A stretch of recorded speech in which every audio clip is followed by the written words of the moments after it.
Savjet mladih grada Opatije u suradnji s malonogometnim klubom Gorovo organizira u subotu 19. lipnja humanitarni turnir. Pozdraviti ispred jednog od organizatora ovog humanitarnog malonogometnog turnira. Cilj ove humanitarne akcije je prikupljanje pomoći za udrugu oboljelih od multiple skleroze za nabavu lijeka za našeg mladog sugrađana. Odlučili da ćemo mi napraviti zapravo dva turnira. Jedan ujutro, jedan popodne, u koji će biti dakle ujutro za firme gradske ustanove i firme koje su bitne za grad Opatiju. Za sada već imamo 6 prijavljenih ekipa, od koje su evo najpoznatije Gradska uprava, Liburin i Jere hoteli, Komunalac, dok će se popodne održati jedan malonogometni turnir za seniore, a između toga će biti jedna revijalna utakmica omladinskih kategorija, prezentacija malog nogometa futsala za sve šire građanstvo koje će odigrati pioniri i određene ostale omladinske kategorije malonogometnog kluba Gorovo. Ovo je drugi turnir po redu u istu svrhu.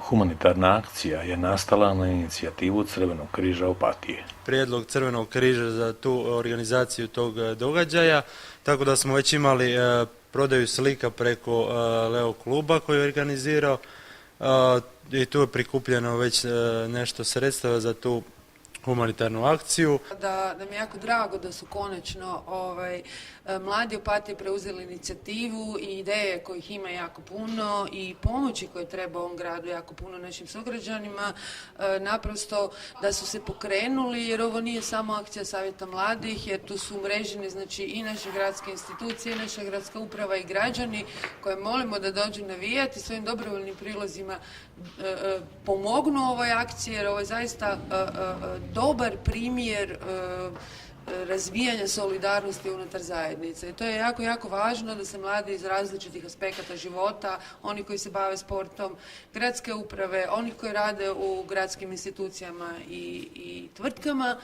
spoje u jednom tako plemenitom cilju kao što je sakupljanje financijske pomoći za lijek koji je eksperimentalni, koji jako puno košta za našeg mladog sugrađana. Nadam se da će ovakvih akcija biti više, naročito pod pokroviteljstvom mladih, jer mladi su ti koji trebaju okrenuti taj svijet i pokrenuti sve ovo i trebaju imati ideje i da će ovo biti dobar primjer solidarnosti i umrežavanja svih na svim nivoima u ovom našem gradu.